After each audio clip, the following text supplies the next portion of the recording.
أنفسنا ومن سيئات أعمالنا من يهده الله فلا مضل له ومن يضلل فلا هادي له أشهد أن لا إله إلا الله وحده لا شريك له وأشهد أن محمدا عبده ورسوله لا نبي ولا رسول بعده أما بعد. Alhamdulillah, segala puji bagi Allah Rabb semesta alam atas segala nikmat yang Allah Azza wa Jalla limpahkan kepada kita semua. Hingga detik ini Allah Tabaraka wa Ta'ala kembali mempertemukan kita dalam sebuah majelis ilmu di mana kita laksanakan atau kita hadir di dalam majelis ilmu ini adalah untuk bertaqarrub, mendekatkan diri kepada Allah Tabaraka wa Ta'ala. Kita meminta semoga Allah Azza wa Jalla menerima amal ibadah kita ini dan memberkahinya. Allahumma amin. Salawat serta salam semoga selalu tercurahkan dan terlimpahkan kepada junjungan besar Nabi kita Muhammad sallallahu alaihi wasallam, para sahabat dan keluarga beliau ila yaumiddin. Maka di sini jemaah yang dirahmati Allah Azza wa Jalla, di kesempatan kali ini insyaallah tabaraka wa taala kita akan melanjutkan pembahasan kitab tauhid jilid yang pertama di bab yang ketiga mengenai tauhid uluhiyah.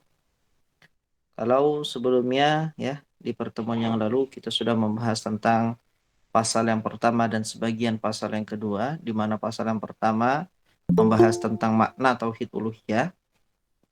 Apa itu tauhid uluhiyah? Kemudian di pasal yang kedua kita sedikit banyak sudah membahas tentang makna syahadatain. Apa makna yang terkandung dalam kata asyhadu an la ilaha illallah, apa makna yang terkandung dalam asyhadu anna Muhammadar Rasulullah. Begitu juga dengan dua rukun yang ada di asyhadu an la ilaha illallah dan dua rukun yang terdapat di asyhadu anna Muhammadar Rasulullah.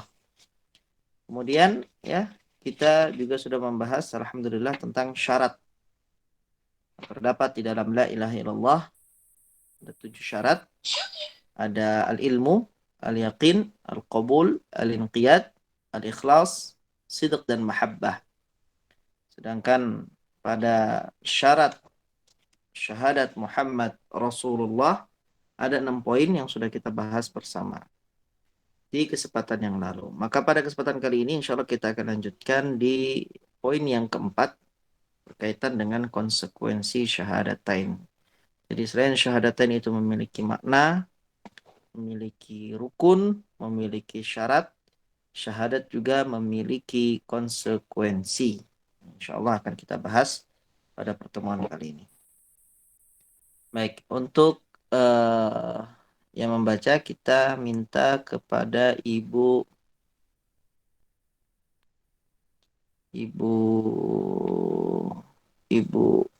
Ummu Akmal. Udah baca belum Ummu Akmal? Sudah, Ustadz. Sudah ya? Iya. Baik. Ummu Fatir? Sudah, Ustadz. Sudah juga. Sampai siapa kemarin, Bu Iriana ya? Kemarin Bu Iriana ya? Bu Siska terakhir. Oh, Bu Siska ya? Oh iya, Bu Siska benar. Gantikan diriku, harusnya saya pekan lalu, Ustadz. Siapa? Kan lalu kan Ibu Tika kan sakit suaranya, jadi boleh tuh sekarang Ustadz. Suaranya udah baik. nyaring tuh. Masya Allah. Alhamdulillah.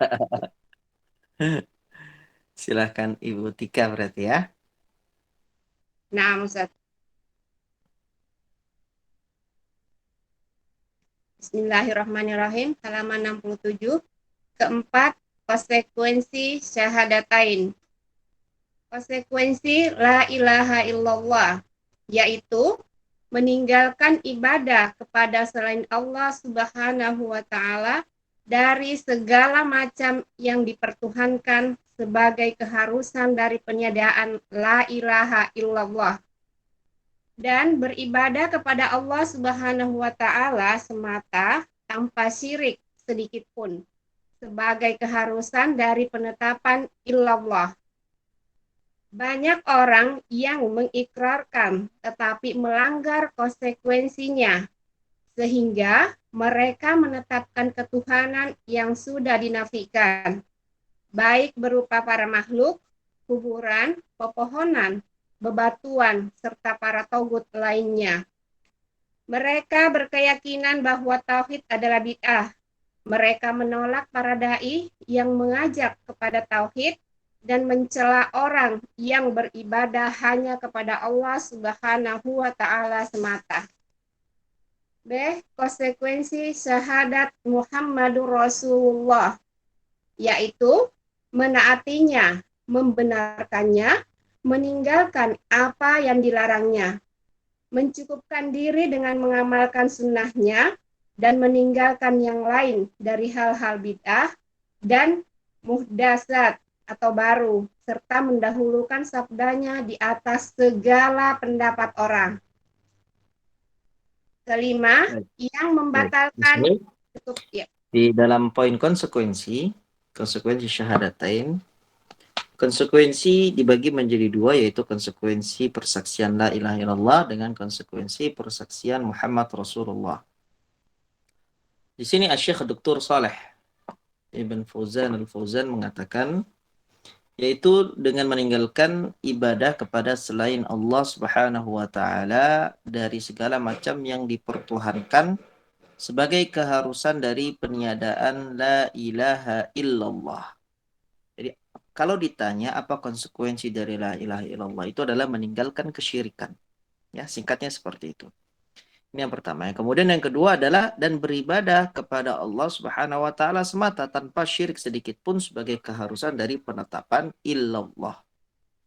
Jadi konsekuensi dari syahadat la ilaha illallah. Orang ketika dia sudah mengikrarkan, dia sudah mengucapkan, ya, dia sudah bersaksi bahwasanya tidak ada ilah yang berhak disembah kecuali Allah dengan perkataannya asyhadu an la ilaha illallah.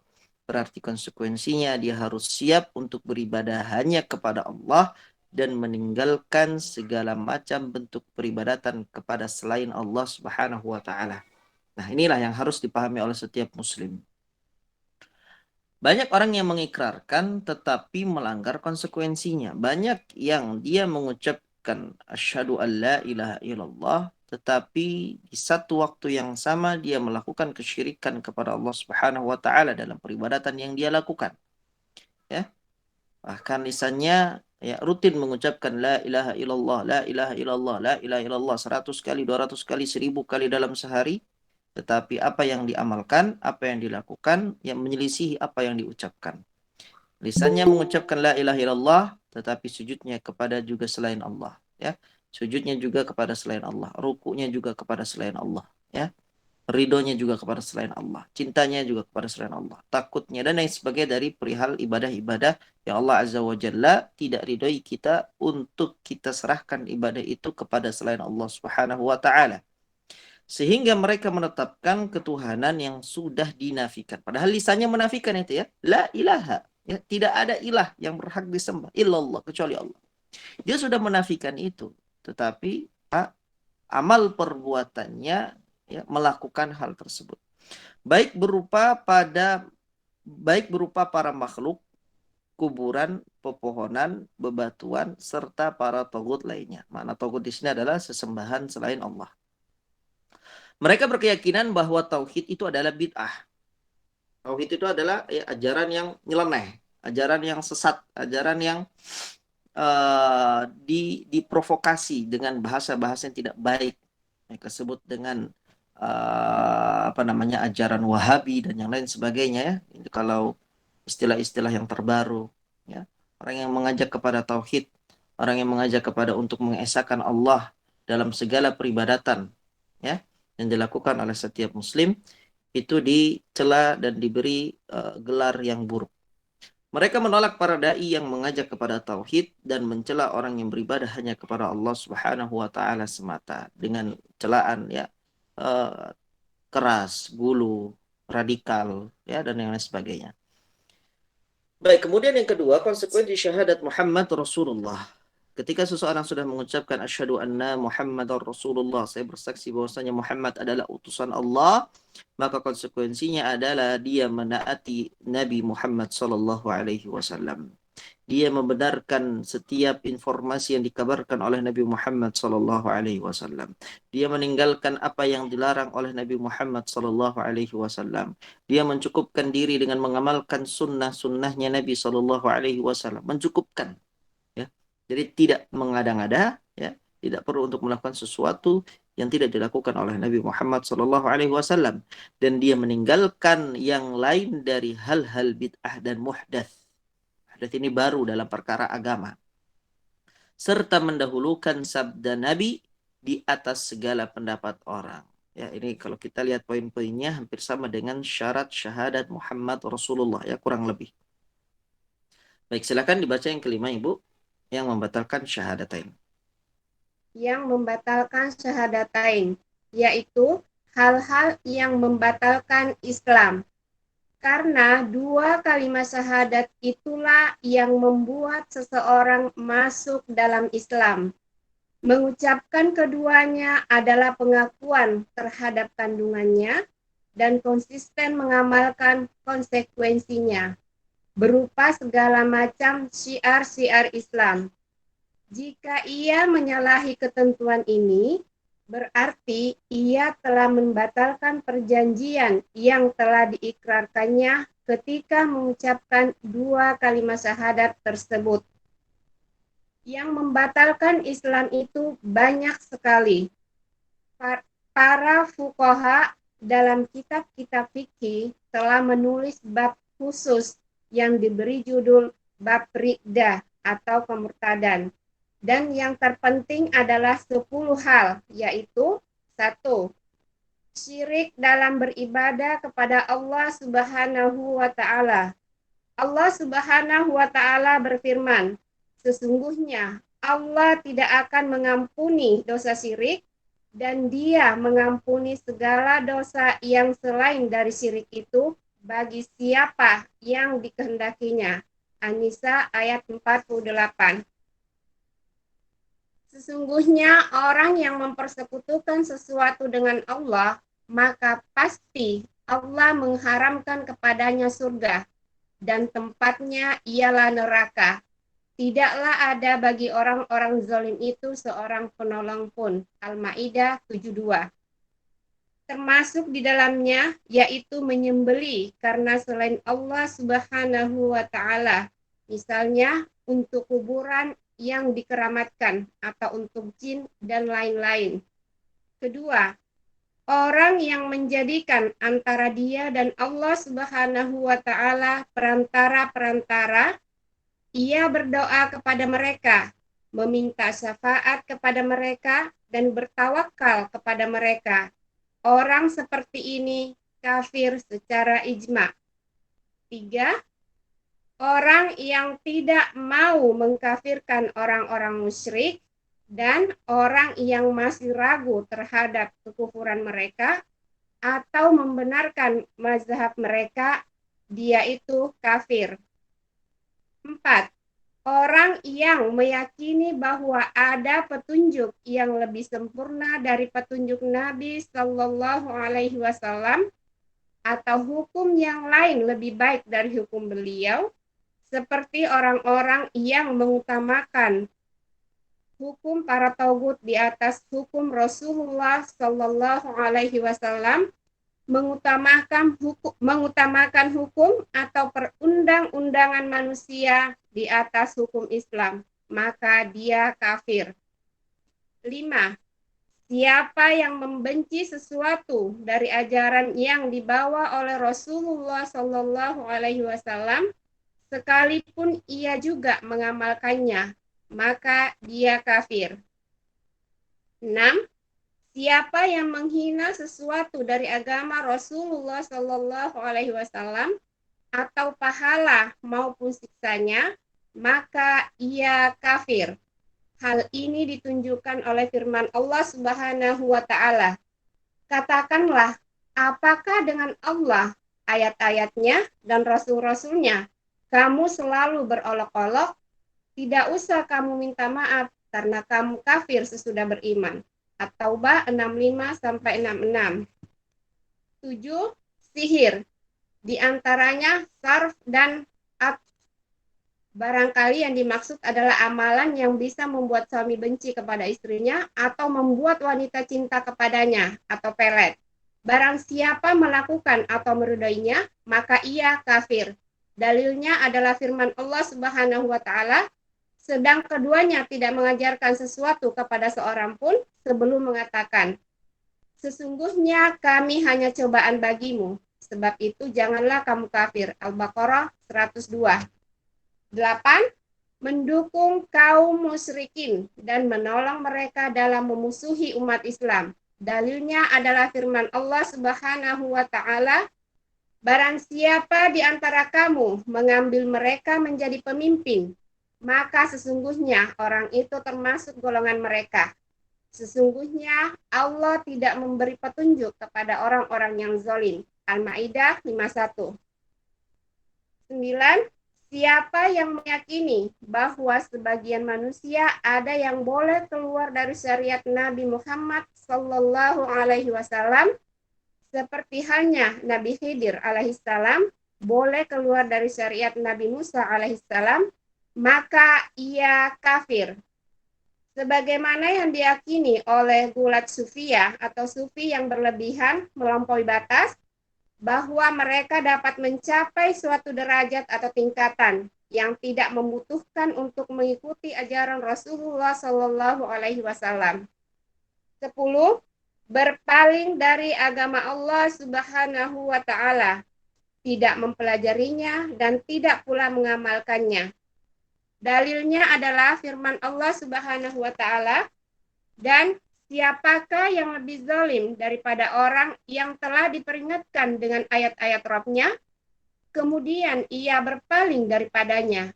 Sesungguhnya kami akan memberikan pembalasan kepada orang-orang yang berdosa. As-Sajdah ayat 22. Syekh Muhammad At-Tamimi rahimahullah berkata, tidak ada beda dalam yang membatalkan syahadat ini antara orang yang bercanda, yang serius atau bersungguh-sungguh, maupun yang takut, kecuali orang yang dipaksa. Dan semuanya adalah bahaya yang paling besar serta yang paling sering terjadi. Maka setiap muslim wajib berhati-hati dan mengkhawatirkan dirinya serta memohon perlindungan kepada Allah Subhanahu wa taala dari hal-hal yang bisa mendatangkan murka Allah Subhanahu wa taala dan siksanya yang pedih. Baik, alhamdulillah. Jadi pada poin ini, di poin yang kelima setelah kita membahas tentang makna syahadatain, ya, rukun syahadatain, syarat-syarat syahadatain dan konsekuensi syahadatain, ya. Di poin yang kelima ini beliau membawakan pembahasan tentang hal-hal yang dapat membatalkan syahadatain. Tadi ada orang yang mengucapkan asyhadu alla ilaha illallah, asyhadu anna muhammadar rasulullah, dia masuk ke dalam Islam, ya. Tapi kemudian secara otomatis dia akan keluar dari Islam kalau dia melakukan hal-hal yang membatalkan syahadatnya. Hal-hal yang membatalkan keimanan dan keislaman yang telah dia lafazkan. Dari sebagaimana amal ibadah wudu yang bisa batal, ya, ada pembatal-pembatalnya, maka Islam pun itu, ya, ada pembatal-pembatalnya. Sehingga seorang muslim di dalam melakukan segala aktivitas dan amal ibadah di dunia ini, dia harus selalu mewanti-wanti dirinya, jangan sampai dirinya terjerumus dalam hal-hal yang dapat membatalkan syahadatnya, karena ini adalah merupakan perkara yang sangat membahayakan dalam kehidupan di dunia maupun di akhirat.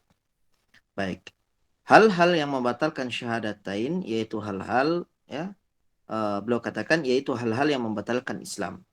Karena dua kalimat syahadat itulah yang membuat seseorang masuk ke dalam Islam. Jadi kalau syahadatnya batal, maka otomatis dia keluar dari Islam. Mengucapkan keduanya adalah pengakuan terhadap kandungannya dan konsisten mengamalkan konsekuensinya berupa segala macam syiar-syiar Islam. Jika ia menyalahi ketentuan ini, berarti ia telah membatalkan perjanjian yang telah diikrarkannya ketika mengucapkan dua kalimat syahadat tersebut. Jadi seorang mukmin sebagaimana yang Nabi Shallallahu Alaihi Wasallam sebutkan, ad-dunya sijnul mu'mini wa jannatul kafiri. Kehidupan dunia ini adalah sijen, penjara bagi seorang mukmin. Kenapa Nabi Shallallahu Alaihi Wasallam ibaratkan bagaikan penjara? Karena banyak sekali aturan di dalam agama ini yang harus dipatuhi oleh seorang mukmin. Ya, apa yang dia ucapkan terbatas, apa yang dilakukan terbatas, apa yang dia yakini, apa yang dia pikirkan itu terbatas. Ada aturan-aturan yang berlaku, ada batasan-batasan yang berlaku yang tidak boleh ia lewati. Ya, tapi kalau orang kafir, Nabi Shallallahu Alaihi Wasallam katakan dunia itu, kehidupan di dunia ini bagi orang kafir, jannatul kafir adalah surga bagi orang-orang kafirin. Kenapa? Karena tidak ada yang mengatur mereka. Ya, mereka tidak mau taat dengan perintahnya Allah Subhanahu Wa Taala. Mereka tidak terkekang dengan berbagai aturan dalam agama. Apa yang mereka ingin ucapkan, mereka ucapkan. Ya, apa yang mereka ingin lakukan, mereka lakukan. Ya, apa yang mereka ingin yakini, mereka yakini. Apa yang mereka pikirkan, mereka langsung pikirkan. Ya, tanpa ada batasan-batasan yang mengekang. Ya, maka dari itu, ya, kehidupan orang kafir itu bagaikan binatang. Ya, binatang yang kemudian tidak ada batasan-batasan agama yang dapat melarang atau membatasi orang-orang kafirin tersebut. Berbeda dengan orang mukmin, apapun ada peraturannya, apapun ada ya hukumnya, sehingga dia dapat menahan dirinya dari sesuatu yang dapat membahayakan kehidupan di dunianya maupun kehidupan di akhiratnya. Yang membatalkan Islam itu banyak sekali. Jadi bukan hanya 10 poin yang akan kita baca di sini ya. Banyak sekali. Para fuqaha dalam kitab-kitab fikih telah menulis bab khusus yang diberi judul bab riddah, bab kemurtadan. Ya. Jadi perlu kita ketahui bahwasanya untuk pelanggaran-pelanggaran atau pembatalan-pembatalan iman, syahadat, keislaman itu bukan hanya dibahas oleh para ulama akidah di dalam kitab-kitab tauhid mereka, tetapi itu juga dibahas oleh para ulama fikih ya di dalam kitab-kitab fikih ya, bukan hanya dalam kitab tauhid, bukan hanya dalam kitab akidah, tapi juga dibahas di dalam kitab fikih. Kenapa? Karena saling berkaitan antara yang namanya keimanan dengan hukum-hukum syar'i secara fikih. Dan yang terpenting adalah 10 hal. Jadi di antara hal yang banyak tadi dikatakan, banyak sekali pembatal keislaman, ada 10 hal yang dikatakan terpenting. Yang pertama adalah syirik dalam beribadah kepada Allah Subhanahu wa taala. Sehingga bagi seorang mukmin dia harus mengetahui ya setidaknya 10 pembatal keimanan ini, yang dengan pengetahuan dia dapat menyelamatkan dirinya dari terjatuh ke dalam ya poin-poin tersebut. Yang pertama adalah kesyirikan. Allah Subhanahu wa taala berfirman di dalam surat An-Nisa, "Innallaha la yaghfiru ay yushraka bihi wa yaghfiru ma duna dzalika liman yasha." Kata Allah Subhanahu wa taala, sesungguhnya Allah tidak akan mengampuni dosa syirik dan Allah mengampuni segala dosa yang selain dari syirik itu bagi siapa yang dikehendaki olehnya. Sehingga di dalam ayat ini jelas dan tegas Allah Subhanahu wa taala mengatakan tidak akan mengampuni dosa syirik kalau seseorang mati dalam keadaan musyrik, ya. Kalau dia mati dalam keadaan kafir, dia mati dalam keadaan musyrik, dia membawa dosa syirik itu tidak akan diampuni oleh Allah Subhanahu wa taala apapun yang terjadi. Tapi kalau seandainya dia mati, dia membawa dosa selain kesyirikan, maka di situ Allah Subhanahu wa taala katakan akan Allah ampuni dosanya. Ya, yaghfiru ma duna dzalika liman yasha. Tapi pengampunan yang Allah berikan ini tidak diberikan kepada seluruh orang, hanya kepada orang-orang yang Allah kehendaki. Makanya kita ya meminta selalu kepada Allah Subhanahu wa taala untuk menjadikan kita orang-orang yang mendapatkan rahmat dari Allah dan maghfirah dari Allah Subhanahu wa taala, sehingga dosa yang kita lakukan di dunia ini ya tentunya selain dosa kesyirikan itu otomatis diampuni oleh Allah Subhanahu wa taala, sehingga kita dapat masuk ke dalam surga tanpa hisab dan tanpa adab. Dalam surat Al-Maidah disebutkan, innahu may yushrik billah faqad harramallahu alaihil jannata wa ma'wahu an-nar wa ma lidh-dhalimin min ansar. Sesungguhnya orang yang mempersekutukan Allah dengan sesuatu, ya, dia melakukan kesyirikan, maka pasti Allah mengharamkan kepadanya surga dan tempatnya ialah neraka. Orang-orang yang melakukan kesyirikan, Allah haramkan kepadanya surga dan Allah wajibkan dia, ya, dia masuk untuk neraka. Wa ma lidh-dhalimina min ansar, tidaklah ada bagi orang-orang yang zalim itu seorang penolong pun. Siapa mereka orang zalim? Itu orang-orang yang melakukan kesyirikan dalam ayat ini, ya. Allah menyebut orang-orang yang melakukan kesyirikan mereka adalah orang-orang yang zalim, sehingga kata zalim itu, ya, maknanya adalah umum tergantung konteks kalimatnya. Jadi kalau Allah sebutkan kata zalim, ya, tergantung teksnya nih, apakah ini kesyirikan ataukah itu di luar kesyirikan atau selain kesyirikan. Allah Azza wa Jalla menyebutkan orang-orang yang zalim, orang-orang yang melakukan kesyirikan itu tidak memiliki seorang penolong pun, ya, kelak nanti di akhirat. Tidak ada yang bisa kemudian menyelamatkan orang-orang zalim itu dari api neraka kemudian dipindahkan ke surga. Tidak ada yang bisa menolongnya.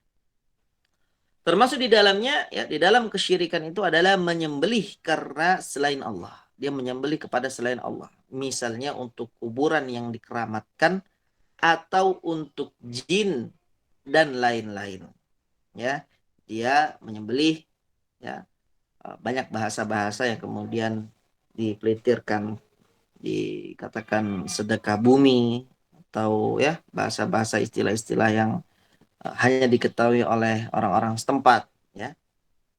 Memberikan sesajen, ya, kemudian menyembelih ayam, ya, menyembelih kambing, menyembelih kerbau, ya. Ini yang kemudian dipersembahkan untuk jin, ya, untuk penunggu tempat itu. Nah, ini semua adalah amalan-amalan kesyirikan yang Allah Subhanahu wa taala tidak akan ampuni kalau dia mati dalam keadaan tersebut. Baik. Pembatal keimanan yang kedua adalah orang yang menjadikan antara dia dan Allah Subhanahu wa taala perantara-perantara. Maknanya apa? Ya, orang ini dalam berdoa dia tidak langsung meminta kepada Allah, ya. Dia menjadikan antara dirinya dengan Allah Subhanahu wa taala perantara. Siapa mereka perantara itu? Orang-orang soleh menurutnya, ya, wali-wali soleh. Sehingga ketika dia meminta kepada wali-wali soleh tersebut dalam hal yang tidak mungkin dapat dilakukan oleh seorang makhluk, apalagi kalau dia sudah meninggal, ya. Kemudian dikatakan ia berdoa kepada mereka, ya, kepada wali-wali itu, meminta syafaat kepada mereka dan bertawakal kepada mereka. Orang seperti ini pun dihukumi secara kafir, ya, secara ijma. Dihukumi dengan kafir secara ijma. Sehingga memang ini adalah bentuk kesyirikan. Kalau biasanya kesyirikan itu dipersembahkan kepada batu, kepada pohon, ya, kepada jin, kepada kuburan yang keramat, ya. Dalam poin yang kedua ini, kesyirikan yang dipersembahkan kepada wali-wali yang soleh, ya, orang-orang yang soleh, ya, bisa diartikan juga diberikan kepada orang yang dianggap sebagai alim, ulama, ya. Ini adalah perbuatan yang haram. Tidak boleh seseorang berdoa kepada selain Allah. Tidak boleh seseorang itu, ya, bertawakal, minta syafaat kepada selain Allah Subhanahu wa taala. Yang diperbolehkan adalah kita minta untuk didoakan, ya. Kita datang kepada orang-orang soleh itu, ya, minta untuk didoakan agar dia minta kepada Allah. Bukan kita meminta kepada orang soleh tersebut, ya, untuk diberikan rizki, ditolak dari diselamatkan dari mara bahaya, dari madarat. Nah, ini adalah perbuatan atau permintaan kesyirikan karena dia tidak mampu untuk melakukannya, ya. Sehingga yang harus dipahami di sini pada orang-orang yang saleh, ya, minta untuk didoakan. Walaupun kita bisa, ya, kita bisa, dan itu lebih ahsan, ya, lebih baik. Kita langsung meminta kepada Allah Subhanahu wa taala. Ya, kita bisa meminta langsung karena kita ini tidak ada perantara antara diri kita dengan Allah Subhanahu wa taala. Minta secara langsung kepada Allah dengan doa-doa terbaik kita di waktu-waktu yang terbaik, ya.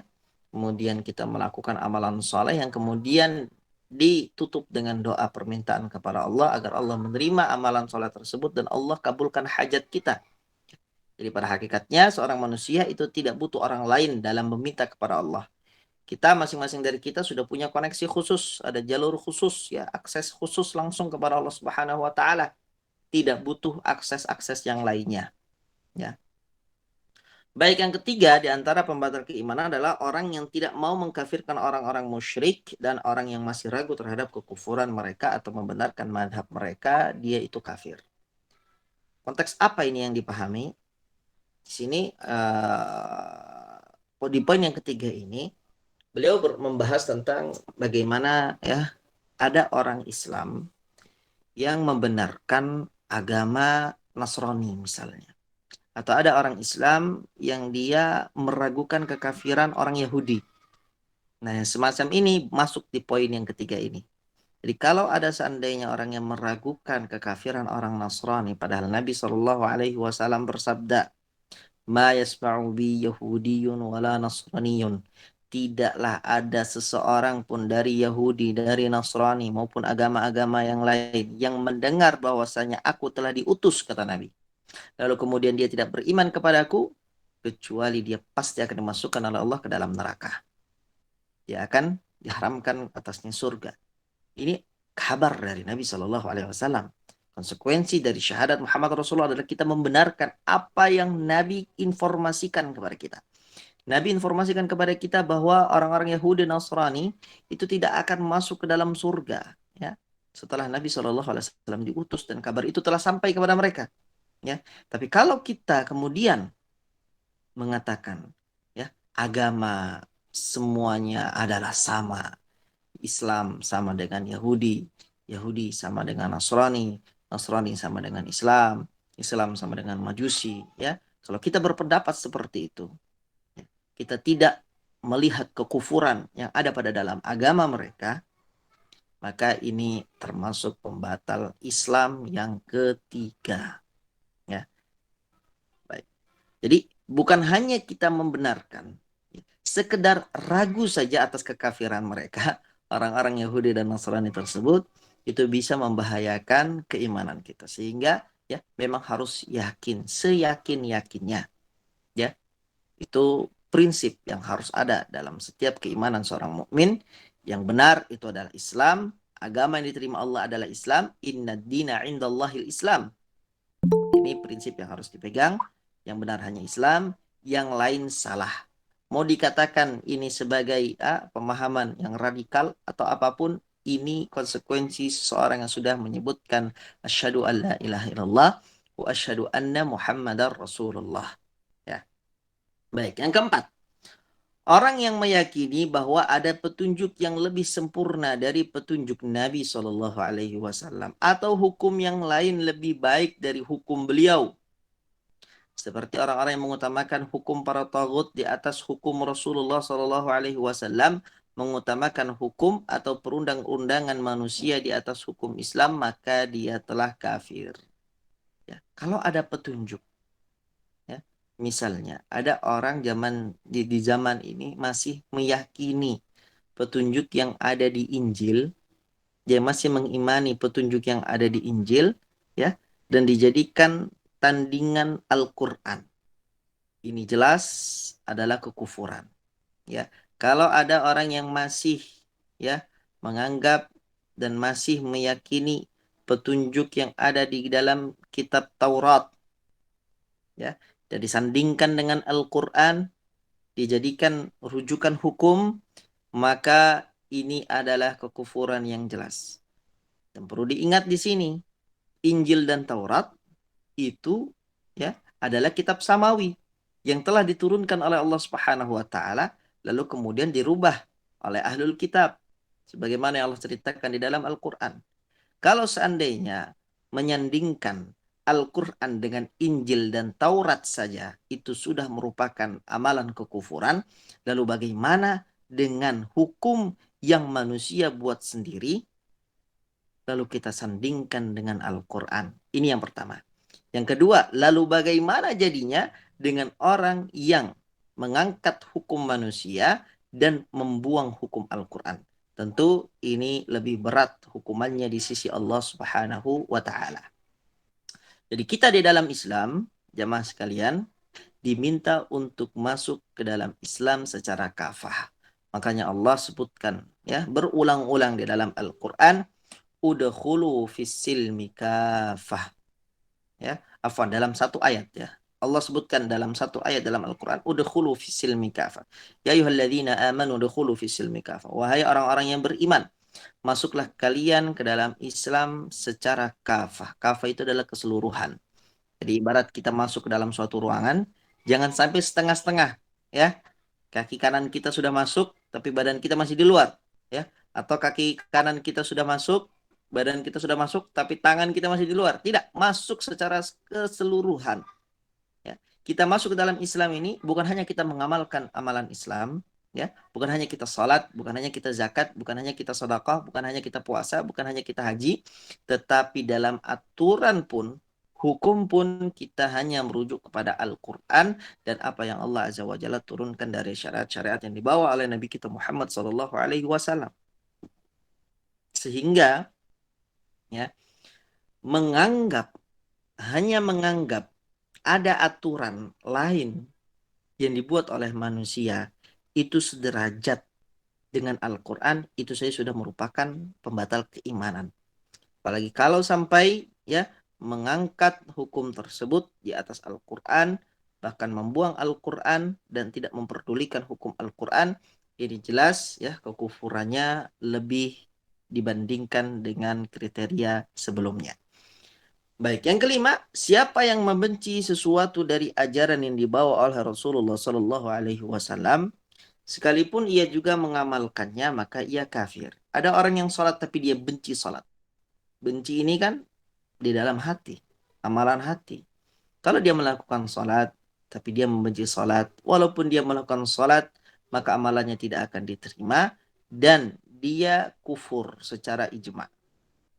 Ya. Dia melakukan haji, tapi dia benci haji. Ya. Dia melakukan sedekah, tapi dia benci sedekah. Dia mengeluarkan zakat, tapi dia benci zakat.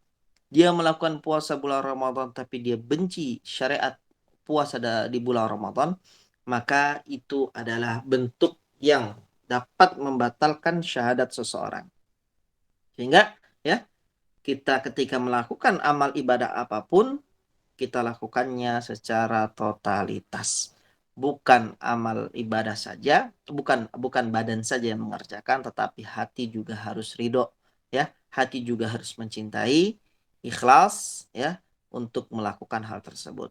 Kalau ada setitik saja kebencian terhadap syariat yang Allah bawa, maka ini akan membahayakan keimanan seseorang. Baik, poin yang keenam yang dimana di sini termasuk pembatal keislaman adalah siapa yang menghina sesuatu dari agama Rasulullah Shallallahu Alaihi Wasallam atau menghina pahala maupun siksa, ya maka ia kafir. Maknanya apa? Kalau ada orang yang menghina atau mengolok-olok, ya menjadikan bahan canda tawa sesuatu dalam perkara agama, ya maka ini telah jatuh ke dalam kekufuran. Karena seorang itu dilarang untuk bercanda dengan membawa perkara agama. Apapun pembahasannya. Ketika dia bercanda, ya, tertawa, mengolok-olok agama Allah Subhanahu wa taala, apalagi sampai mengolok-olok Nabi atau apalagi mengolok Allah Subhanahu wa taala, maka ini jelas adalah sebuah amal kekufuran. Hal ini ditunjukkan oleh firman Allah Subhanahu wa taala dalam surat At-Taubah, "Qul abillahi wa ayatihi wa rasulihi kuntum tastahzi'un la ta'tadiru qad kafartum ba'da imanikum." Katakanlah wahai Muhammad pada mereka orang-orang yang mengolok-olok ya agamanya Allah. Apakah dengan Allah?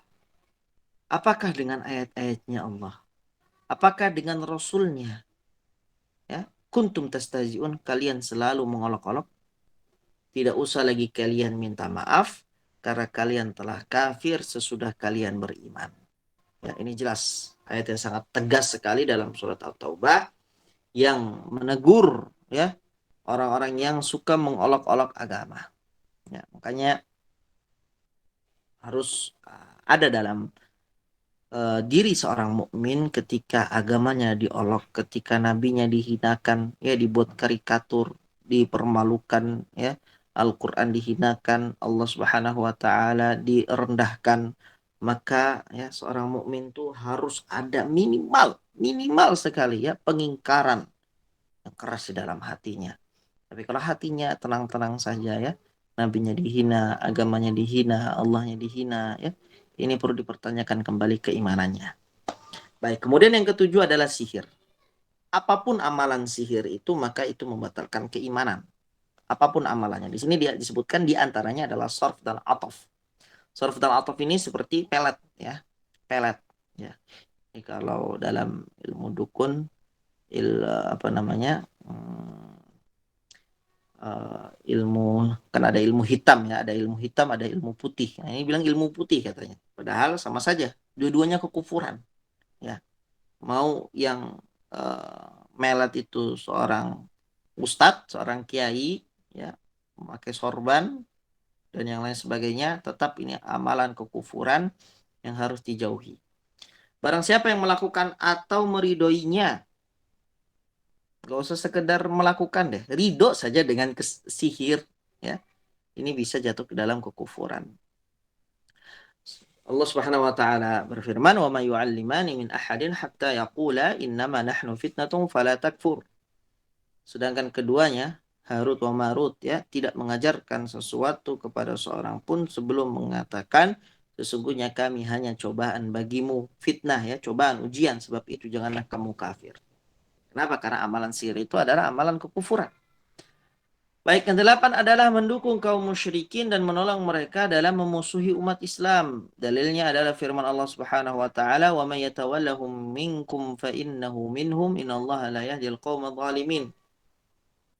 Kalau seandainya terjadi peperangan antara kaum mukminin dengan kaum musyrikin, kaum mukminin dengan kaum kafirin, lalu ada seseorang yang dia mendukung orang-orang kafirin dalam mengalahkan kaum mukminin dalam bentuk pertolongan apapun, dalam bentuk ya keridoan apapun, sampai kalau dia senang pun, ya itu kan amalan hati ya, rasa senang pun itu masuk ke dalam dukungan yang dapat menyebabkan seseorangnya kufur.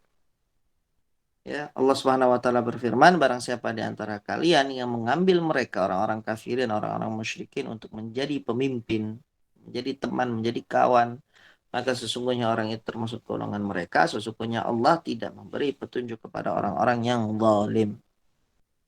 Baik. Yang kesembilan adalah siapa yang meyakini bahwa sebagian manusia ada yang boleh keluar dari syariat Nabi Muhammad SAW seperti halnya Nabi Khidir alaihissalam boleh keluar dari syariat Musa alaihissalam, maka ia kafir. Maksudnya apa? Ada ya orang itu kalau sudah sampai kepada makom tertentu, nah, bahasanya seperti itu ya. Ada istilah makom tertentu, manzilah tertentu, maka tidak lagi wajib untuk sholat. Katanya, kenapa tidak sholat? Saya tidak perlu lagi sholat. Ya. Saya sudah punya amalan yang lain. Berarti dia meyakini dia sudah diperbolehkan untuk keluar dari syariatnya Nabi Muhammad SAW. Ya. Maka yang seperti ini, ya, ini adalah bentuk kekufuran. Ya. Tidak ada seorang pun dari umatnya Muhammad yang bisa keluar dari syariatnya Muhammad SAW. Tidak bisa. Tidak ada seorang pun. Ya. Setinggi apapun amalannya, setinggi apapun derajatnya, semulia apapun dia, ya, tidak ada yang bisa keluar dari syariatnya Nabi Muhammad SAW. Jadi dia tetap wajib sholat, ya, dia tetap wajib untuk sholat 5 waktu, ya. Kemudian dia tetap wajib untuk melakukan puasa pada bulan Ramadan. Ya, dia juga wajib melakukan ya rukun-rukun yang lainnya, rukun-rukun Islam yang lainnya. Sebagaimana yang diyakini oleh gulat sufiyah, ya, sufi yang berlebihan atau melampaui batas, ya. Orang gila dianggap sebagai wali, ya. Tidak pernah sholat, tidak pernah ya berzikir, tidak pernah ya, bertoharoh, ya, nggak pernah mandi, nggak pernah apa, ya, nggak pernah wudhu, ya, dikatakan sebagai wali majdub. Ya. Ini permainan ini ya, tala'ub, bermain dalam perkara agama. Sehingga ya, hal-hal yang seperti ini sebaiknya bagi seorang muslim ya, itu wajib untuk dia hindari. Apa yang diyakini oleh gulat sufia bahwa mereka dapat mencapai suatu derajat atau tingkatan yang tidak membutuhkan untuk mengikuti ajaran Rasulullah SAW. Padahal Rasulullah adalah makhluk yang terbaik. Rasulullah adalah makhluk yang paling dicintai oleh Allah. Tapi Rasulullah mengerjakan sholat. Ya. Bukan karena Rasulullah sudah mencapai derajat yang paling tinggi, maka ya Rasul tidak sholat. Tidak. Manusia terbaik setelah Rasulullah itu Abu Bakar As-Siddiq. Apakah Abu Bakar As-Siddiq ya, itu meninggalkan sholat? Tidak. Abu Bakar tetap melakukan sholat dan ajaran-ajaran lainnya. 10.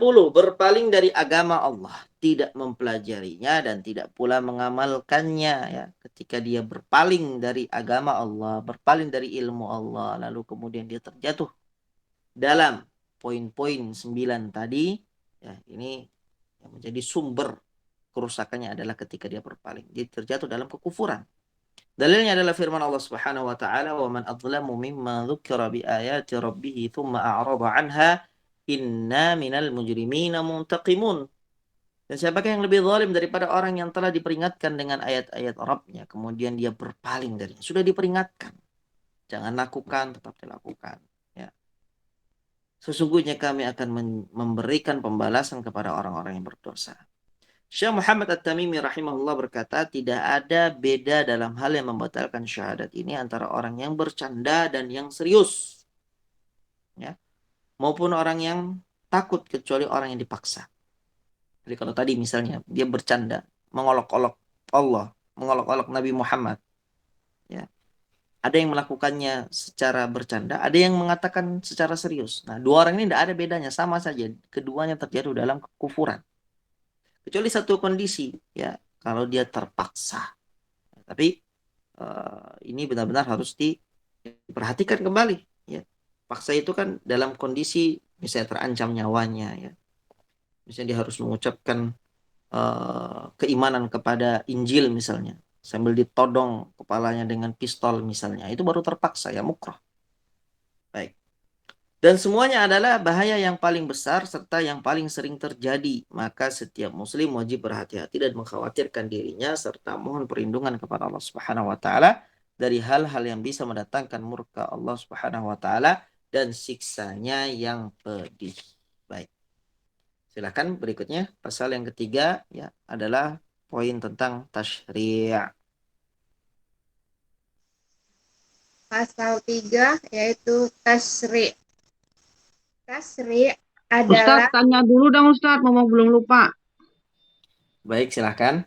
Kalau mau tanya silakan. Nanti kalau kelamaan lupa Ustadz, jadi nggak jadi tanya. Iya, nggak apa-apa. Ya, gini Ustadz, yang sekarang terjadi, maaf ya teman-teman ya, maaf ya Ibu dan Bapak-Bapak ya, saya nyelonong. apa Bu? Nah, sekarang yang beredar adalah kata-kata Ustadz sihirnya itu kearifan lokal. Ya, betapa sering kita disuguhkan dengan sihir kearifan lokal. Yang ingin saya tanyakan, saya ingat 36106 ya. Jadi gini maksudnya Ustadz. Pariwisata. Jadi ini untuk koreksi diri bahwa ketika katakanlah kita berwisata ke candi. Yang candi itu kan merupakan tempat ibadah selain agama Islam, orang kafir. Itu kan Ustadz. Nah, kearifan lokalnya kan menggiring kita untuk ke sana, kemudian menikmatinya. Nah, apakah itu ketika kita melakukan itu, kan senang tuh hatinya, wah ini bagus, ini hebat. Artinya di situ ada kekaguman. Ada kekaguman, itu bisakah dimasukkan dalam satu di antara 10 pembatal tadi, yang bicara mungkin hati ya, artinya ketika kita bertamasya, kita sana senang-senang itu saya kaitkan dengan An-Nahl 106 Ustadz. Nah itu bisa nggak itu kita adakah itu masuk ke dalam salah satu di antara 10 pembatal tadi Ustadz? Itu Ustadz pertanyaannya. Itu ya salah satu contoh aja, misalnya candi aja. Yang lain kan banyak. Misalnya yang di Denpasar itu kan tempat wisata yang tempat sebetulnya ritual ya. Nah itu tuh bagaimana Ustadz yang seperti itu? Baik, barakallahu fiki wa jazakillah khair ya. Berkaitan dengan tempat-tempat yang menjadi peribadatan. Tempat-tempat yang jadi peribadatan apa namanya? Tuhan-tuhan selain Allah ya. Baik tadi disebutkan misalnya candi ya. Itu adalah tempat di mana Allah Subhanahu wa taala dipersekutukan. Kewajiban bagi seorang muslim adalah untuk menjauhi tempat-tempat tersebut dan menyatakan bara'ahnya ya ke rasa berlepas diri. Rasa berlepas diri itu bara' namanya ya, berlepas diri, membenci tempat-tempat seperti itu. Kenapa? Karena dia tidak ridho. Tidak ada seorang muslim yang dia ridho di tempat di mana Allah Subhanahu wa taala dipersekutukan. Kita ini sebagai seorang muslim harus menunjukkan loyalitas kita. Makanya di dalam kitab jilid yang pertama ini, insya Allah di akhir bab setelah kita bahas tentang tauhid rububiyah, tauhid uluhiyah, tauhid asma wa sifat, ada satu bab yang terpenting di dalam bab akidah yang perlu kita bahas dan kita kaji, yaitu bab al-wala wal bara. Ya. Bagaimana kita ini menampakkan kecintaan kita dan bagaimana kita ini menampakkan ya kebencian kita. Ya, benci, senang itu harus sesuai syariat. Ya. Oke. Apa yang Allah cintai, maka kita wajib untuk menunjukkan kecintaan kita terhadap hal itu. Apa yang Allah benci, maka kita wajib untuk menunjukkan kebencian terhadap hal-hal tersebut. Jadi itu patokannya. Nah, orang-orang yang kemudian suka untuk bertamasya ke tempat-tempat seperti itu, ya ini adalah perbuatan yang bahaya. Ya. Perbuatan yang bahaya yang dapat membahayakan keimanannya. Ya, banyak yang suka selfie sama patung ya, sama candi. Dia tidak tahu kalau seandainya patung itu diapakan, disembah selain Allah ya. Iya. Dengan bangganya dia berfoto-foto dengan tandingan Allah ya, dengan bangga dia berfoto-foto dengan tandingan Allah Subhanahu wa taala. Dan ini memang ya karena kebodohan ya. Kayak kalau kita lihat kembali kitab ini, maka kitab ini sangat penting ya untuk kita pelajari, kita ulang-ulang murojaah.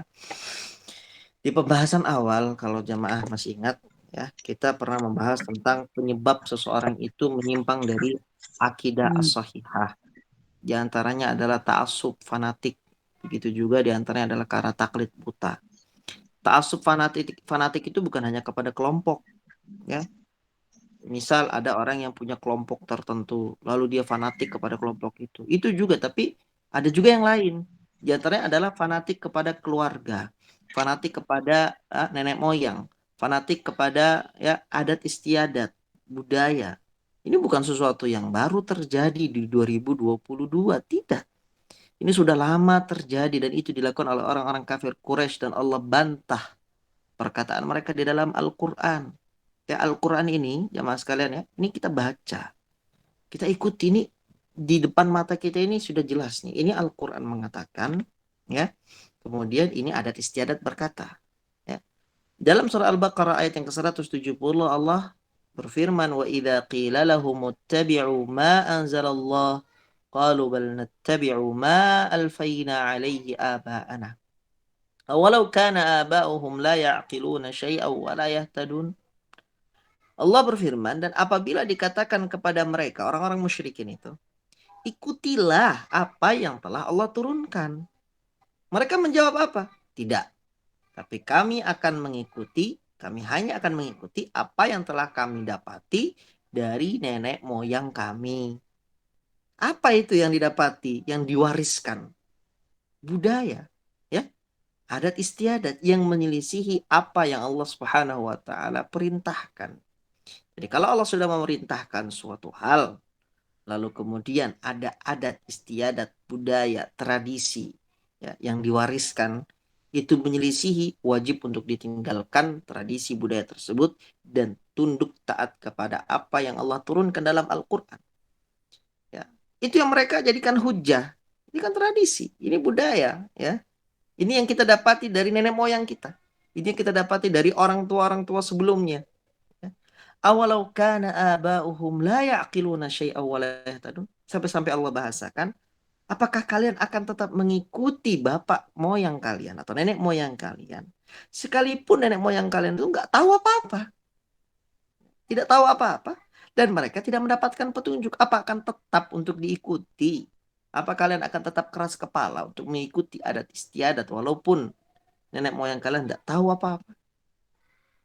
Ini Allah Azza wa Jalla tanya kepada mereka. Ya. Sehingga kewajiban bagi kita adalah untuk mempelajari agama ini secara kafah, ya. Jangan sampai ada dari kita, naudzubillahi min dzalik, yang melakukan amalan-amalan kekufuran, amalan-amalan kesyirikan, yang dengannya bisa membatalkan syahadat yang telah kita ikrarkan. Naudzubillahi tsumma naudzubillah. Nah, jazakillah khair, barakallahu fikum. Jazakallahu khair Ustaz jawabannya. Barakallahu khair. Baik, silakan. Masih ada waktu kita bahas tentang tasyrik. Nah, Ustaz. Tasyrik. Tasyrik adalah hak Allah Subhanahu wa Ta'ala. Yang dimaksud dengan tasyrik adalah apa yang diturunkan Allah Subhanahu wa Ta'ala untuk hambanya berupa manhaj atau jalan yang harus mereka lalui dalam bidang akidah, muamalah, dan sebagainya. Termasuk di dalamnya masalah penghalalan dan pengharaman. Tidak seorang pun berwenang menghalalkan kecuali apa yang sudah dihalalkan Allah Subhanahu wa Ta'ala. Juga tidak boleh mengharamkan kecuali apa yang sudah diharamkan Allah Subhanahu wa Ta'ala. Allah Subhanahu wa Ta'ala berfirman, "Dan janganlah kamu mengatakan terhadap apa yang disebut-sebut oleh lidahmu secara dusta. Ini halal dan ini haram, untuk mengada-adakan kebohongan terhadap Allah." An-Nahl 116. Katakanlah, terangkanlah kepadaku tentang rizki yang diturunkan Allah kepadamu. Lalu kamu jadikan sebagiannya haram dan sebagiannya halal. Katakanlah, apakah Allah telah memberikan izin kepadamu tentang ini? Atau kamu mengada-adakan saja terhadap Allah? Yunus 59. Allah Subhanahu wa Ta'ala telah melarang penghalalan dan pengharaman tanpa dalil dari Alkitab dan As-Sunnah. Dan Dia menyatakan bahwa hal itu adalah dusta atas nama Allah Subhanahu wa Ta'ala.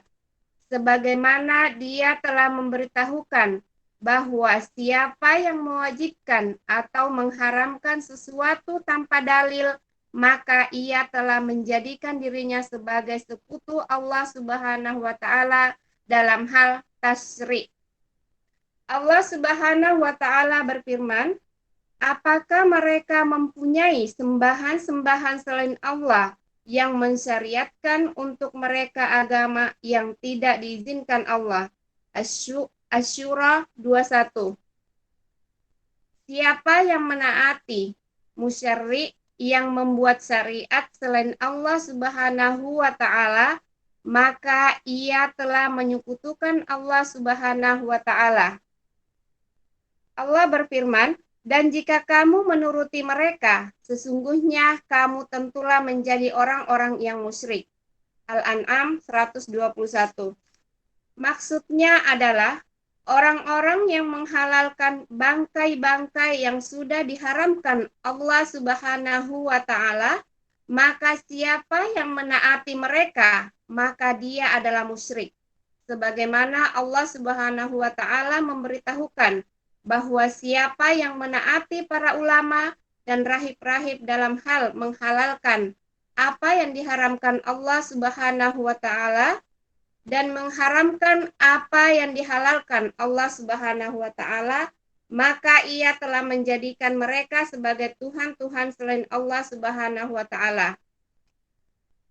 Dia Allah Subhanahu wa taala berfirman, mereka menjadikan orang-orang alimnya dan rahib-rahib mereka sebagai Tuhan selain Allah. Dan juga mereka mempertuhankan Al-Masih putra Maryam, padahal mereka hanya disuruh menyembah Tuhan yang Maha Esa. Tidak ada ilah yang berhak disembah selain Dia. Maha suci Allah dari apa yang mereka persekutukan. At-Taubah 31. Ketika Adi bin Hatim radhiyallahu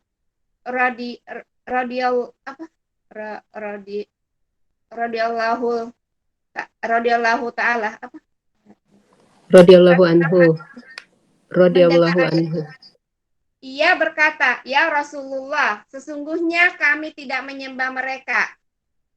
Maka Rasulullah Shallallahu Alaihi Wasallam berkata kepadanya, bukankah mereka menghalalkan apa yang Allah haramkan, kemudian kalian menghalalkannya, dan mereka mengharamkan apa yang Allah halalkan, kemudian kalian mengharamkannya?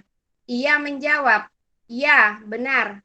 Maka beliau bersabda, itulah bentuk ibadah kepada mereka. Hadis riwayat At-Tirmizi.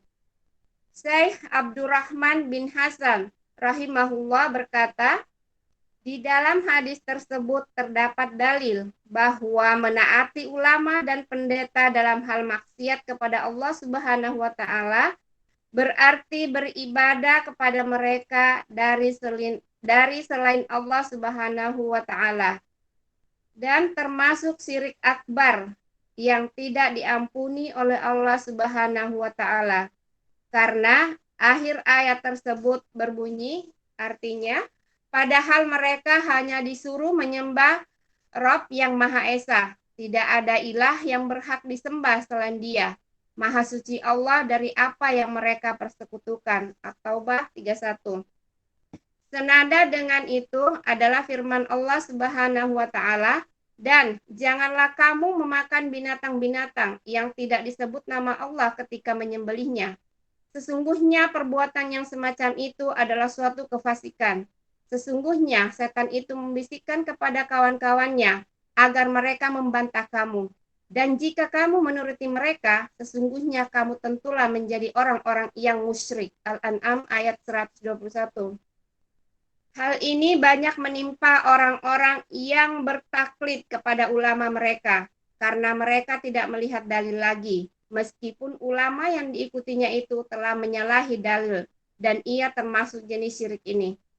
Maka menaati dan konsisten terhadap syariat Allah Subhanahu wa taala serta meninggalkan syariat-syariat lainnya adalah salah satu keharusan dan konsekuensi dari la ilaha illallah, dan hanya Allah lah tempat kita memohon pertolongan. Baik, alhamdulillah. Baik, di pasal ketiga ini, ya, kalau tadi di pasal yang pertama kita sudah membahas tentang makna tauhid uluhiyah. Di pasal kedua tentang rukun, ya, syarat, makna, konsekuensi dari syahadatain, bahkan pembatal-pembatal syahadatain. Maka di pasal yang ketiga ini, ya, ada pembahasan tentang tasyri'. Ini berkaitan juga berkaitan dengan tauhid uluhiyah. Ya. Tasyri' ini adalah haknya Allah. Tasyri' ini dari kata syarra'a yusyarri'u tasyri'an, dari segi bahasa Arabnya, membuat syariat. Syarra'a yusyarri'u itu membuat syariat, membuat peraturan, membuat hukum, membuat undang-undang. Ya. Ini adalah haknya Allah. Allah yang menciptakan kita manusia. Ya. Allah pula yang berhak untuk mengatur. Allah pula yang berhak untuk, ya, memberikan hukum. Apakah ini boleh dilakukan atau ini tidak boleh dilakukan? Itu semua adalah haknya Allah. Tidak ada sedikit pun manusia yang ada di atas muka bumi ini memiliki hak, walaupun kecil, ya, dalam bab ini. Karena ini secara murni adalah haknya Allah Subhanahu wa taala. Yang dimaksud dengan tasyri' adalah apa yang diturunkan oleh Allah untuk para hambanya berupa manhaj, yaitu jalan yang harus mereka lalui dalam bab bidang akidah, muamalat, dan sebagainya. Semua. Bukan hanya masalah akidah, tapi juga masalah muamalat. Begitu juga semua bab, pokoknya syariat inilah secara seutuhnya. Ya, termasuk di dalamnya masalah penghalalan dan pengharaman. Yang boleh menghalalkan itu hanyalah Allah. Yang boleh berhak untuk mengharamkan itu hanyalah Allah. Tidak ada seorang pun berwenang menghalalkan kecuali apa yang sudah dihalalkan oleh Allah.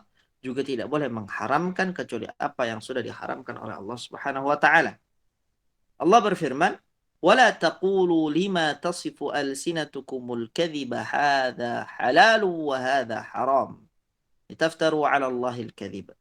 Dan janganlah kalian mengatakan terhadap apa yang disebut-sebut oleh lidah kalian secara dusta, ini halal dan ini haram, untuk mengada-ngadakan kebohongan terhadap Allah. Nah, ini larangan untuk mengatakan sesuatu yang halal dan haram yang menyelisihi aturannya Allah Subhanahu wa taala. Dalam ayat yang lain disebutkan, "Qul ara'aytum ma anzalallahu lakum min rizqin faja'altum minhu haraman wa halala. Qul Allahu adzina lakum am 'ala Allahi taftarun." Katakanlah, terangkanlah kepadaku tentang rizki yang diturunkan Allah kepadamu. Lalu kamu jadikan sebagiannya haram dan sebagiannya halal. Katakanlah, apakah Allah telah memberikan izin kepadamu? Kenapa harus dengan kata izin? Karena itu haknya Allah, ya, yang memberi stempel halal, memberi stempel haram, yang menghalalkan dan mengharamkan. Itu hanyalah Allah, itu haknya Allah. Ya. Makanya Nabi Muhammad diperintahkan oleh Allah, tanyakan ke mereka, apakah Allah sudah memberikan izin kepadamu tentang ini, atau kamu mengada-ngadakan saja terhadap Allah? Allah Subhanahu wa taala telah melarang penghalalan dan pengharaman tanpa dalil dari Alkitab dan As-Sunnah.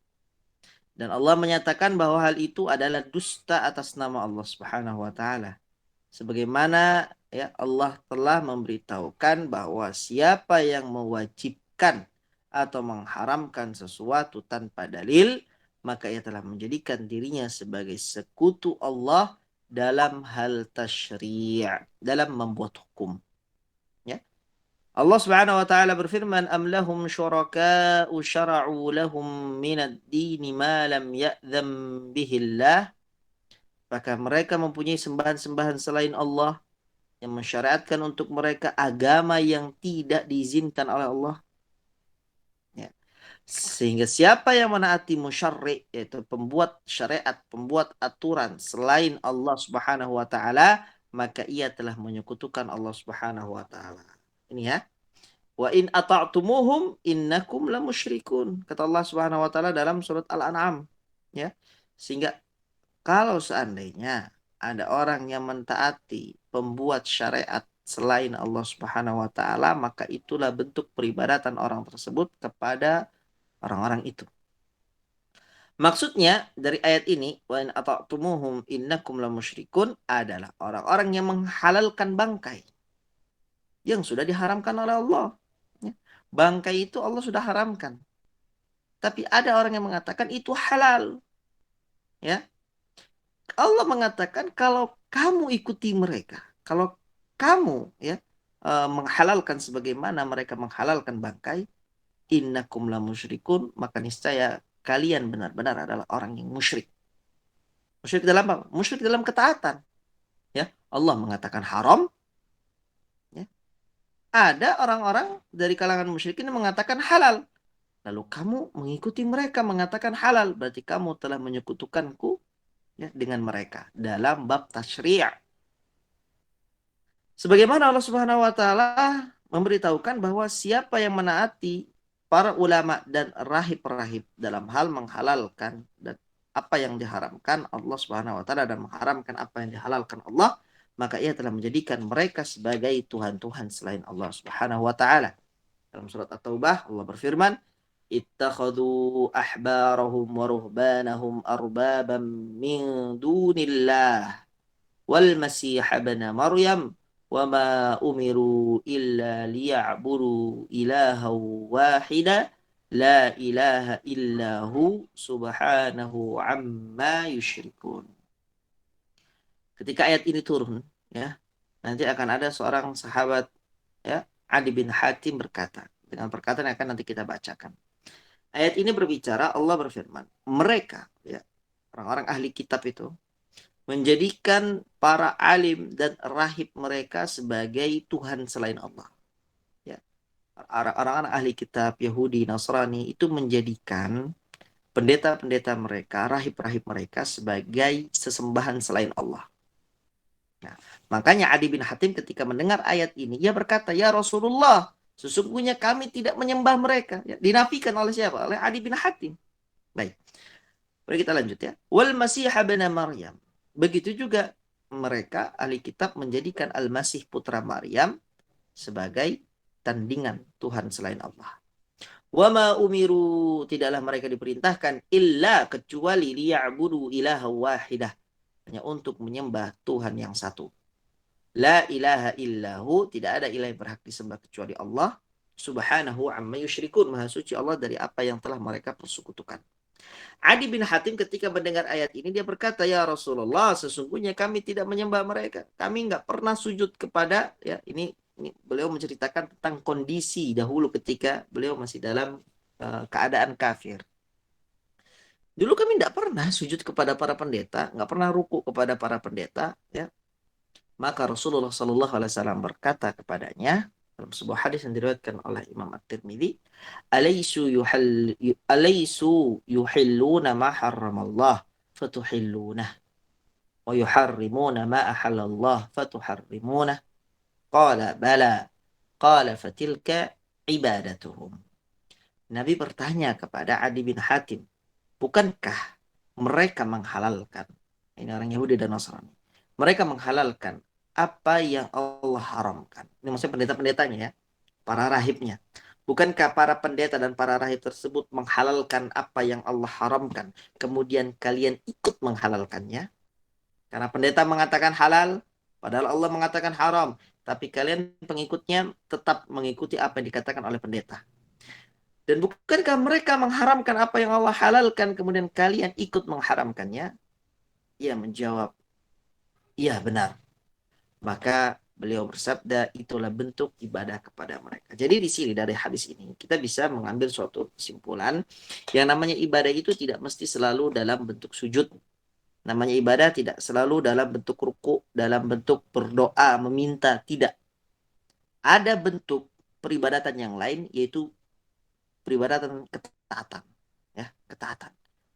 Kalau ada orang yang kemudian dia menghalalkan apa yang jelas Allah haramkan, kalau kita ikut halalkan, berarti kita telah mentaati orang tersebut menyelisihi aturannya Allah. Ya. Kalau ada orang yang kemudian mengharamkan, padahal Allah jelas menghalalkan, dan kita ikuti orang itu, berarti kita telah mentaati orang itu dan menyelisihi aturannya Allah. Dan ini adalah bentuk peribadatan kepada para pembuat aturan selain Allah. Syekh Abdurrahman bin Hasan rahimahullah berkata, di dalam hadis tersebut terdapat dalil bahwa menaati ulama, ya, dan pendeta dalam hal maksiat. Kalau pendeta ini konteksnya berarti ahli kitab di zaman itu ya. Dalam hal maksiat kepada Allah Subhanahu wa taala berarti beribadah kepada mereka dari selain Allah, dan termasuk syirik akbar yang tidak diampuni oleh Allah Subhanahu wa taala, karena akhir ayat tersebut berbunyi, wa ma umiru illa liya'budu ilaha wahida la ilaha illahu subhanahu amma yusyrikun. Padahal mereka itu hanyalah disuruh untuk menyembah Allah yang Maha Esa, ya, tidak ada ilah selain Allah, Maha suci Allah dari apa yang mereka persekutukan. Berarti mereka telah menyekutukan Allah Subhanahu wa taala dengan apa yang telah mereka lakukan itu. Senada dengan itu, dalam surat Taubah itu ya, adalah firman Allah Subhanahu wa taala dalam surat Al-An'am, wala ta'kulu mimma lam yuzkar ismullahi alaihi wa innahu lafisq. Tadi yang sudah kita bahas tentang haramnya bangkai. Dan janganlah sekali-kali kalian memakan binatang-binatang yang tidak disebut nama Allah ketika menyembelihnya. Ini larangan memakan binatang yang tidak disebut nama Allah ketika menyembelihnya.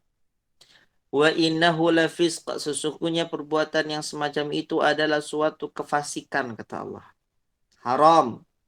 Wa inna syayatina la yuhuna ila awliyaihim liyujadilukum, sesungguhnya para setan itu akan membisikkan kepada kawan-kawannya. Kawan-kawannya ini dari kalangan manusia. ya, agar mereka membantahmu, agar orang-orang, ya, kawan-kawan setan dari kalangan manusia itu membantah kalian orang-orang beriman tentang apa? Tentang status, ya, kehalalan bangkai. Mereka akan mengatakan bangkai itu halal. Kami sudah jelaskan di sini. Allah Azza wa Jalla, ya. Bangkai itu haram. Tapi nanti setan akan membisikkan syubhat kepada para pengikutnya dari kalangan manusia. Dan manusia-manusia itulah yang akan membantah kalian. Mendebat kalian.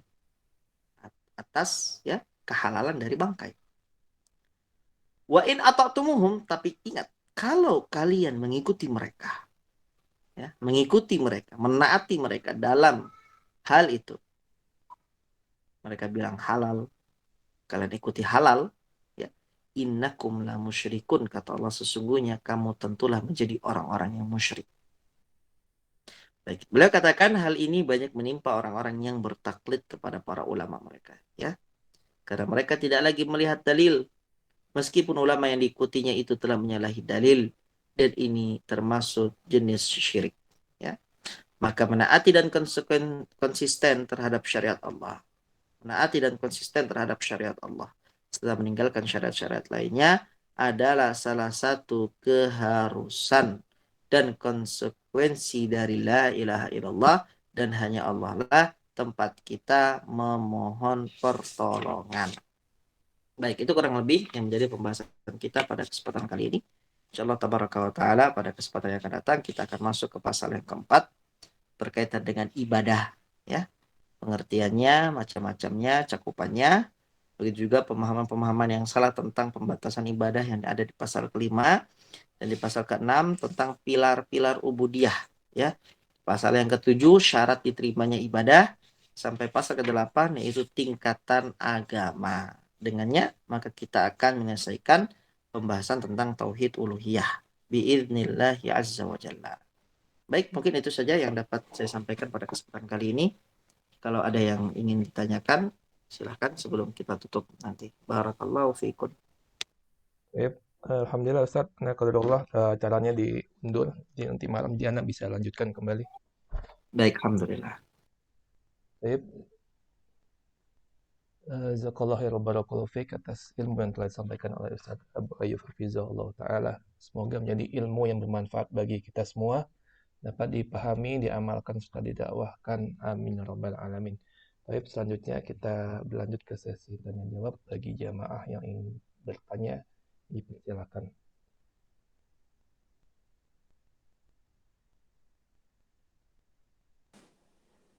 Ustadz, mau bertanya Ustadz. Nah, Assalamualaikum. Ustadz, Waalaikumsalam. di pembatal ke-10 berpaling dari agama Allah, yaitu dengan tidak mempelajari ilmu din, ya. Nah, sekarang kan begitu banyak orang yang tidak belajar agama. Semua sibuk dengan ilmu dunia. Terus bagaimana kita menghukumi orang-orang tersebut? Terus apakah itu dia termasuk dari pembatal yang ke-10 itu ya Ustadz? Itu aja Ustadz. Baik, barakallahu fiik wa jazakillahu khair. Untuk poin yang ke-10 itu yang dimaksudkan, ya, dia berpaling. Dengan keberpalingan dia itu akhirnya dia bodoh, ya. Dia tidak tahu, ya. Lalu dia terjatuh dalam kesyirikan, terjatuh dalam kekufuran, yang dimana imannya batal. Orang seperti ini, ya, ini tidak diuzur dengan kebodohan yang dia miliki, ya. Orang yang kemudian banyak majelis taklim, banyak, ya, di mana-mana ayat-ayat Allah dibacakan, hadis-hadis Rasulullah SAW dibahas, ya, dikaji, ya, pembahasan-pembahasan tentang syariat, tentang sunnah, tentang akidah, tentang tauhid, tentang keimanan itu bertebaran, ya, di wilayahnya, di negerinya, ya. Apalagi sekarang ada, ya, media-media sosial, ya, dia bisa belajar walaupun di desanya mungkin tidak ada kajian, ya. Nah, seperti ini tidak bisa lagi diuzur, ya, ketika dia berpaling, ya, lalu kemudian dia terjatuh ke dalam itu. Nah, itu adalah suatu pembatal keislaman yang ke-10 yang dimaksud oleh penulis. Wallahu ta'ala alam.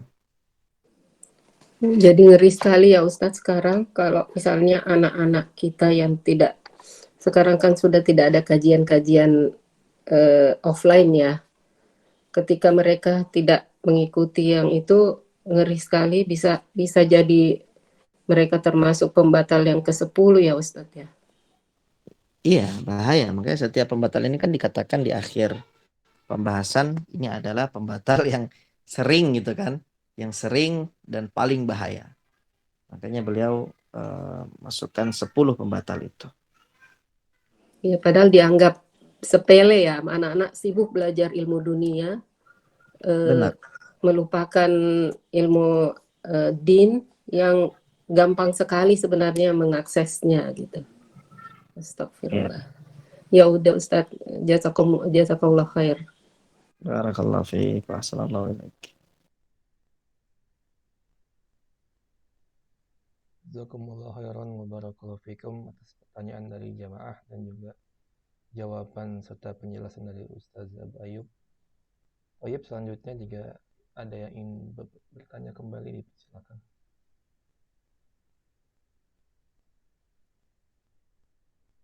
Assalamualaikum warahmatullahi wabarakatuh. Ustadz, di pembatal ketiga, poin ketiga Ustadz, tadi Ustadz sudah menjelaskan orang yang tidak mengkafirkan orang musyrik dan masih ragu, poinnya Nah. itu ya Ustadz. Nah, yang mau menjadi pertanyaan, kalau tadi yang dicontohkan sama Ustadz jelas, artinya selain dari orang yang beragama Islam, artinya Nasrani. Pertanyaan pertama Ustadz, kan nama itu karena jurfol kaulnya, bahasanya diindahkan, itu non-muslim gitu loh Ustadz, bukan kafir. Itu termasukkah? Artinya ada pembahasan di situ, kita tidak mengkafirkan dengan non-Islam, itu kan jauh banget maknanya Ustadz. Itu satu. Kedua, Bagaimana Bu Mat? ada Kurang paham. artinya gini, Gimana? kan tadi kan nomor 3 tadi Ustaz menjelaskan bahwa selain agama Islam, itu misalnya Yahudi, Nasrani, Majusi, selain dari agama Islam itu sudah jelas kemusyrikannya, kita nggak boleh ragu lagi. Artinya memang kita mengkafirkannya, gitu kan Ustaz? Nah, Nah, pada saat sekarang ini kan tadi dibungkus bahasan itu bahwa itu kafir dengan non-muslim gitu loh Ustaz. Artinya kafir maknanya jadi berbeda kan Ustaz. Non-muslim dengan kafir itu berbeda kan Ustaz maknanya. Begitu kamu gimana? memahaminya? Iya. Maknanya gimana? Maknanya gimana Enggak, Ustaz? ini Kafir dengan muslim. pertanyaannya, apakah non-muslim itu sama dengan kafir atau bagaimana? Ya artinya kalau disebut dengan dia non-muslim itu sebenarnya dia kafir karena bahasa ini kan dari Allah langsung Ustaz mengatakan dia kafir. Iya. Artinya jangan dirubah bahasanya gitu loh Ustaz. Nah pada Iya. saat orang menggantikan nama itu merubah maknanya, apakah tidak termasuk di dalamnya kelompok 3 ini Ustaz? Begitu pertanyaannya. Oh, ketika dia merubah yang tadinya kafir diganti non-muslim. Namanya itu artinya itu non muslim gitu. Oh ini non muslim. Sekarang kan banyak sekali akhirnya orang kan dengan telinga mengatakan non muslim itu kan sepertinya halus, tidak merasa orang ada kafir kamu. Itu kan tersentak ya Ustadz. Saya Ya. pernah karena testimoni diri saya sendiri, saya pernah berbincang sama seseorang, tetangganya itu kafir. Saya pas bilang tuh, ini dia kafir. Jangan kenceng-kenceng nih ngomong orang kafir. Loh memang dia kafir. Saya artinya kita sendiri yang melabel namanya Islam tidak mau mengatakan dia kafir, Ustaz. Itu loh maksudnya. Iya. Iya, itu. Bagaimana, Ustaz? Iya, itu benar, itu suatu kesalahan. Berarti seseorang itu memang itu istilah Quran ya, istilahnya Allah yang telah Allah sebutkan dalam Al-Quran itu dengan istilah kafir. Kita tidak bisa merubah istilah itu, gitu ya. Kita tidak bisa merubah istilah itu. Jadi dijadikan istilah non-muslim ya. Tapi kalau seandainya ada orang yang mempunyai istilah seperti itu, ya. Kalau ada orang punya istilah non-muslim, maknanya kafir. Tapi kita tidak boleh menjadikan non-muslim itu, istilah non-muslim itu di atas istilah kafir. Itu sama, ya. Non-muslim dengan kafir itu sama, ya. Non-muslim itu adalah istilah yang dibuat oleh orang-orang ya zaman sekarang. Kafir itu adalah istilah Quran dan memakainya lebih afdal dibandingkan dengan istilah itu. Ya, memakai istilah kafir itu lebih syar'i, ya, lebih mustahab, lebih dianjurkan, ya, dibandingkan dengan memakai istilah selain Al-Quran. Seperti itu. Jadi Baik. gimana? Pertanyaan keduanya begini Ustaz. Nah kalau itu kan sudah jelas insya Allah bagi kita. Kalau bahasa saya ini bagi kita yang menggaji. Sekarang masuk nih. Kalau itu kalau bahasa saya KTP-nya berbeda Ustaz. Ya. Artinya Nah, labelnya itu sudah jelas. Gitu loh. Bajunya berbeda. Itu pun masih ragu. Sebagiannya ada yang mengatakan demikian. Nah sekarang kalau kita lihat. Ada seseorang yang KTP-nya tuh Islam, oke? Tapi kalau kita yang sudah belajar, insya Allah, artinya kita melihat ada kekufuran, gitu loh Ustadz. Nah, pada saat seseorang melakukan kekufuran, terus tidak mengkafirkan orang yang sudah melakukan pembatal ke-10 ini, nah, maksudnya 1, 2, 3, 4, 10 ini sudah dilakukan, kita melihat, gitu loh Ustadz. Melihatnya, di sini kan ada bahasanya tidak ragu, gitu loh Ustadz. Artinya dia yakin bahwa ini ada termasuk bagian dari pembatal keislaman. Artinya pada saat melakukan itu, di sini kan ada ditegaknya hujah dulu ya Ustaz. Atau kan mengkafirkannya secara mutlak dulu, baru kemudian adanya ta'yin begitu Ustaz. Baik, berkaitan dengan poin yang ketiga tadi, itu yang perlu kita garis bawahi bahwasannya adalah kekufuran yang jelas kekufurannya, ya. Bukan, jadi kufurnya itu adalah kufur asli. Misalnya orang kafir asli, karena beda dengan seorang muslim yang dia terjatuh dalam kekufuran dengan orang kafir asli. Itu pembahasannya dalam fikih pun berbeda. Nah, yang dimaksud di situ kalau ada orang jelas-jelas dia itu Nasrani, jelas-jelas dia itu Yahudi, jelas-jelas dia itu apa misalnya Majusi, ya, dia bukan orang Islam. Maka di situ tidak boleh ada keraguan sedikit pun dalam kekafiran orang tersebut. Nah, pembahasannya ya, lalu bagaimana ketika orang itu adalah orang ya yang dia telah bersyahadat, lalu kemudian dia terjatuh dalam amalan-amalan kekufuran. Nah, yang namanya bab takfir itu adalah ijtihad di setiap orang. Mungkin bagi saya ya orang tersebut itu telah jatuh ke kufuran. Kenapa? Karena syarat-syaratnya sudah terpenuhi, tidak ada lagi penghalangnya. Mungkin di orang lain ya itu belum sampai kepada tahap kekufuran. Kenapa? Karena dia melihat orang ini ada masih penghalangnya sehingga dia bisa dikatakan atau divonis sebagai orang kafir. Bagaimana ini terjadi? Kalau kita rujuk kepada ulama salaf, ya, ulama terdahulu di zaman para tabi'in, para tabi'ut tabi'in, satu contoh saja seperti Al-Hajjaj ibn Yusuf. Al-Hajjaj ibn Yusuf itu adalah seorang gubernur ya di Irak yang telah membunuh ratusan ribu kaum muslimin, yang menumpahkan darah ratusan ribu kaum muslimin. Dan dia juga telah membunuh sahabat Nabi SAW Abdullah bin Zubair. Telah membunuh seorang tabi'in yang mulia bernama Sa'id ibn Jubair, murid dari Abdullah bin Abbas dan para sahabat lainnya. Ya, orang ini ya diperselisihkan kekufurannya oleh para ulama ketika itu. Ya, ada sebagian ulama di antara Sa'id ibn Jubair dan yang lainnya mengatakan Al-Hajjaj ibn Yusuf kafir. Ini ijtihad dari para ulama. Sa'id ibn Jubair ini tabi'in ya. Dan orang-orang yang ada di sekelilingnya Sa'id ibn Jubair. Ada juga yang mengatakan ya tidak kafir. Seperti misalnya sahabat Nabi Abdullah ibnu Umar, Anas ibn Malik masih sholat di belakang Al-Hajjaj ibn Yusuf. Sehingga di sini yang perlu kita letakkan ya, dan akhirnya kemudian ya mencari garis lurus nih ya yang terang. Kenapa berbagai pendapat khilafat ya silang pendapat itu terjadi? Itu karena seseorang itu ya menjadikan sesuatu yang baku, yang ranahnya itu adalah ijtihad, jadikan sesuatu yang baku. Sehingga ketika seseorang itu ya dalam bab takfir, dia berpendapat dalam suatu hal, sedangkan orang lain tidak berpendapat seperti pendapatnya, itu disalahkan. Nah, itu awalnya itu dari sini, dari bab takfir yang tidak mundobit, itu istilah para ulama. Dalam arti kata, ketika saya menghukumi seseorang itu dia telah terjatuh dalam kekufuran, saya tahu dan itu menjadi hujjah di hadapan saya, di hadapan Allah Azza wa Jalla kelak nanti ketika saya ditanya, ya.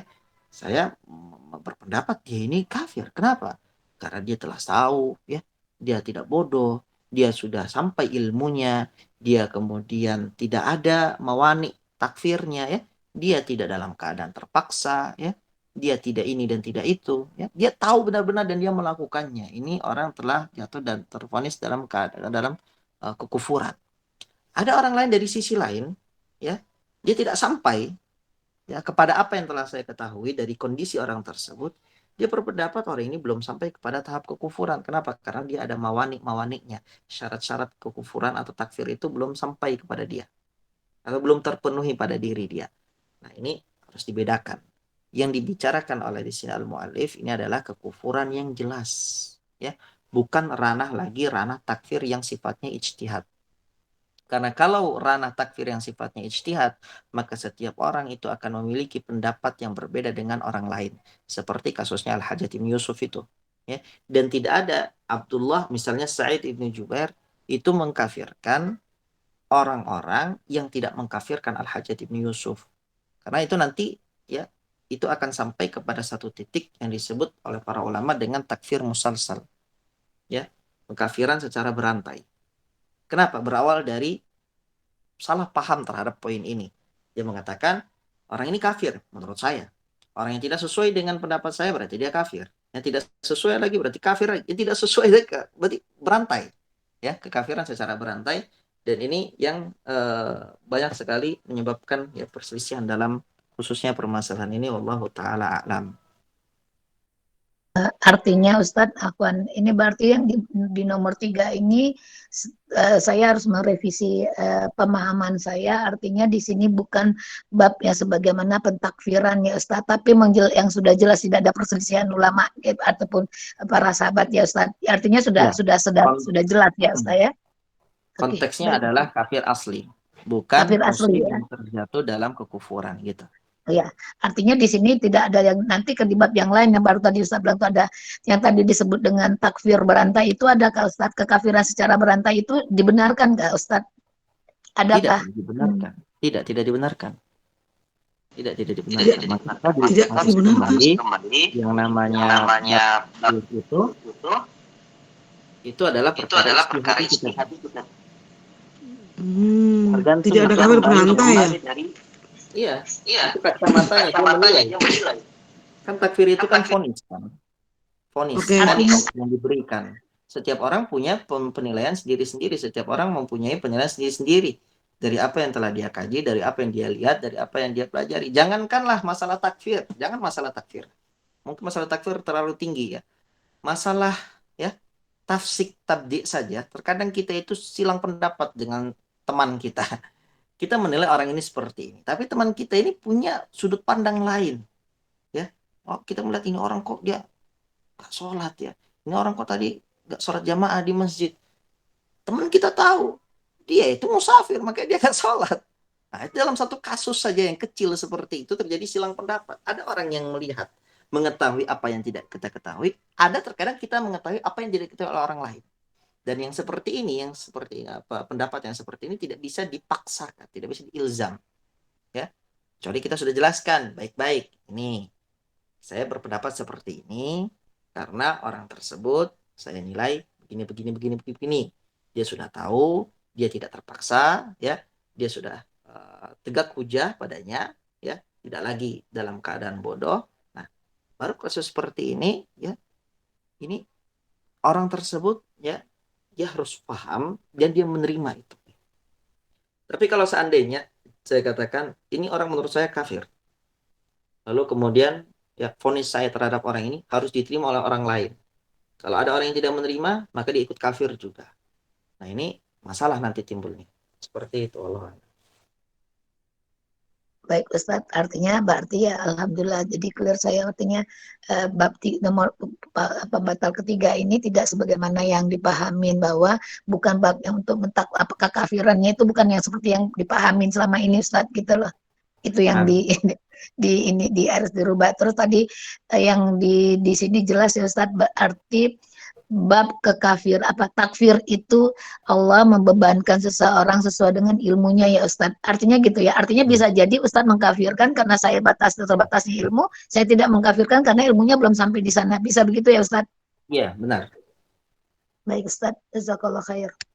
Amin, barakallahu fiik.